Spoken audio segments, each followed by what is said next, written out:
is the free radical chlorination reaction of 2,4-dimethyl-1-cyclopentene, and the molecule has 2 methyl groups, and it reacts with heat radiation and 2 chlorine ions. So the first step of the free radical reaction is initiation, and in this step, the bond between the 2 chlorine ions will break once exposed to heat radiation. And the breaking of the bond is called homolytic cleavage, and the 2 electrons from this bond will separate equally, and one will be here and the other will be here, and as you can see, there's a missing electron for both. In the second step, it is called propagation, and in propagation there are normally 2 steps involved.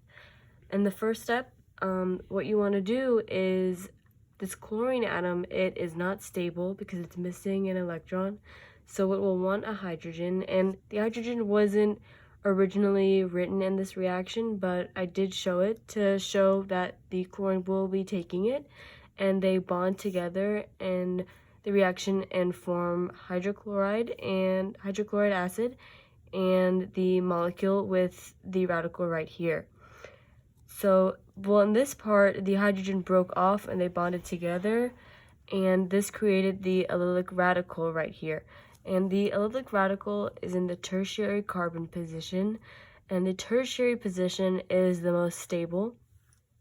So in any other case, I would look for a shift or something to stabilize the molecule more, but it is already completely stabilized. There's not much else to do. And in this part, the chlorine ion wants to grab onto the molecule, so the chlorine will attach over here and basically replace this radical right here.